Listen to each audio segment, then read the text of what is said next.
Going slow is not really in the average sim racer's nature. So why would sim racing news do that? A racing game we all thought was lost forever returned from the graveyard, one of the most popular sim racing titles received new content, and McLaren dives into sim racing hardware. My name is Rene, and all that and more in our September edition of the Sim Racers Monthly. Let's get it started. September started at full throttle with Sim Gaming Expo in Chicago. The event made its debut, hosting its first ever edition in 2025 after founder and organizer Jorge Ansaldo and his team put in a lot of planning and, most importantly, passion to make the event for all kinds of simulation games happen. As the official media partner, we were there as well and enjoyed meeting our North American community a lot. Thank you to everyone who stopped by. We already can't wait for next year. There were plenty of news from the event too, with multiple sim racing hardware manufacturers using SGE as a stage to unveil new hardware. Heusingfeld presented its first ever steering wheel called the Heusingfeld 1, and Cube Controls lifted the covers of the Astra steering wheel. Meanwhile, SimLab finally showed what its direct drive wheelbase lineup will actually look like, and SimiCube had the new passive co-pedal to show. With more than sim racing present at Sim Gaming Expo, Michael and Els had to try other things as well. Check out their SGE tour video if you haven't done so already. Just make sure that you never let them enter the cockpit of a real plane. That's important.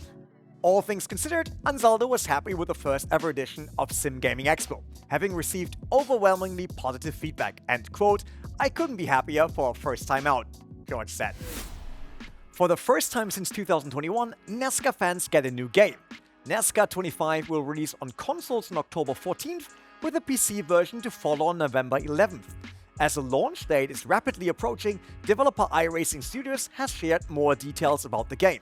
iRacing Studios want to ensure compatibility with as many peripherals as possible for the PC version, which is why it takes longer to release. PC sim racers will be pleased to learn that NASCAR 25 will have triple screen support. VR will not be on board, but was not ruled out to be implemented later. While there will be elements in iRacing's physics in the game, they have not simply been ported to NASCAR 25. Instead, they were adapted, and with a number of sliders available, the experience should be fairly customizable. This also goes for the AI, which looked decent when racing each other in the preview footage already, bump drafts and side drafts included. Additionally, producer Matt Lewis revealed that the tracks in the game will feature the same laser-scanned surfaces as their iRacing counterparts. Even though some tracks are missing from the long track list, they might come later, Lewis said. NASCAR 25 is supposed to be the foundation of a new franchise. Whether or not that means yearly releases wasn't confirmed yet, but things are pointing in this direction. RaceRoom hosted its first ever Super Touring Championship this summer, with a class that was first introduced in late 2024 proving to be very popular. In 4 rounds with 3 races each, participants scored points to qualify for the finale, where points will be reset. That part didn't bother Thomas Herrero though. After being nearly unbeatable to close out the first 2 rounds, he reigned supreme in the final as well. Ribeiro took the win in all 3 races of the final, besting strong competition from Ben Sparkus or Moritz Löhner, among others, to be crowned the inaugural RaceRoom Super Touring Champion. The final consisted of 2 races on the Nürburgring Grand Prix track and 1 on the 24-hour layout, including the Nordschleife. Hats off to Tomasz and congratulations. With the biggest update of the year scheduled for September 24th, but then delayed by a day, RaceRoom had quite a bit more in store though. On the content side, KW Studios confirmed the Renault Laguna to join the Super Touring lineup, as well as the previously shown BMW M Hybrid V8, Porsche 963, and Lamborghini SC63 hypercars to be part of the update. The new version also features big improvements to the graphics engine again. Though, if you are still waiting for the sim to make the jump to DirectX 11, more patience is needed still. Originally announced to be released in July 2025, the 0.3 update to Assetto Corsa EVO's early access is still not out of the time of our recording, although it may very well have been released before the end of September. At the end of August and the start of September, however, the sim racing community and content creators like Jimmy Broadbent were raising concerns about the development of AC EVO. For many, the title did not progress enough recently, and many were not happy at all when they learned that online servers will be paid with no support for player-hosted servers planned. Meanwhile, Kuno Simulazioni continued work on their upcoming sim, and their 0.3 beta, introduced in late August, received smaller upgrades throughout September, with 0.3.3 considered a release candidate. Along the way, the studio also announced about an F1 car, and Monza would join the content lineup soon. The F1 car in question was also teased, with the unlivered car model looking suspiciously like Ferrari's 2025 F1 contender, the SF25.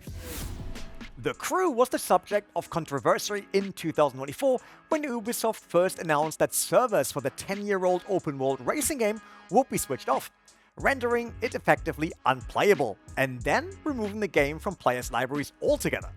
And while Ubisoft reacted to the outrage sparked by this decision by announcing offline modes for the Crew 2 and Mode of Fest to prevent a repeat, no such mode was on the horizon for the original. That did not stop a dedicated group of fans from finding a solution, and on September 15th, the Crew Unlimited was released. The group managed to create a mod that allows the game to be played again on third-party servers, or even alone by hosting a server on your own machine. This Sim Racers Monthly's episode is supported by REVOSIM, so check out their products real quick.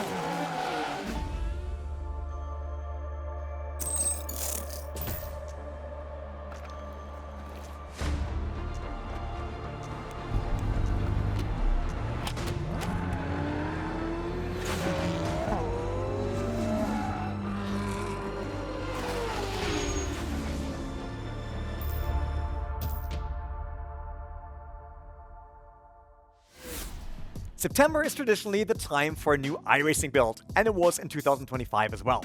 Season 4 was released on September 9th, including the long-awaited new UI and the Autodromo Hermanos Rodriguez, the home of the Mexico City Grand Prix, as a showpiece on the content side. The update also marked the first step in the direction of a correct recreation of the hypercar hybrid systems, which still worked as a boost rather than a means to achieve the same total power output, with different amounts of electric power and the internal combustion engine. There was much more in it, however, as the changelog was quite a long read, like it usually is with iRacing's milestone updates. Check it out on our website. While gearing up for its November 25 release date, Giant Software and Straight 4 Studios announced that they scored a big partnership for Project Motor Racing. IMSA will be on board, with the premier endurance racing series in North America opening the door to more current-day race cars, but also vehicles from the series' illustrious history. Specifically, the Nissan GTP ZX Turbo, the Porsche 935 K3, and the Toyota Eagle MK3 of Dan Gurney's All-American Racers team were mentioned when the deal was announced. Not long after, PMR's ranked multiplayer mechanics were shown in the build-up to Tokyo Game Show. The multiplayer system relies on basic competition licenses to get started, but also licenses specific to car classes later on. A driver ranking calculated from how clean players race, as well as their pace, will also feature in Ranked Online. In news that sim racers who value the ease of setting up online lobbies in previous titles appreciated, custom online lobbies that players can simply create and host in-game will be a thing in Project Motor Racing. In addition to explaining the features, the multiplayer reveal trailer seemed to include some visual improvements as well, as PMR looked outstanding, all while revealing 6 new car brands and Sebring to be part of the sim. Keen-eyed F1 fans will have long spotted the Logitech logos on the McLaren cars of Oscar Piastri and Lando Norris, and the partnership finally results in sim racing equipment. Logitech revealed a McLaren edition of the G playseat, the GRS Formula Wheel McLaren Racing Edition wheel rim, and the Astro A50X Lightspeed headset, all with McLaren branding. Additionally, the hardware manufacturer showed the RS50 wheelbase for the first time, an 8Nm direct drive wheelbase that is a more affordable alternative to the Logitech G Pro base that offers 11Nm. The RS50, which also includes a table clamp, can be had either as a standalone device or bundled with a round steering wheel. The end of the year is going to be an interesting one for sim racers. Rennsport has confirmed its launch date to be November 13th, not even 2 weeks before Project Motor Racing is set to be released. The title will come to both PC and consoles, the latter helped by a publishing deal with NACON. Originally, Rennsport was scheduled to be out in September, but the release window got pushed back in favor of a concrete date.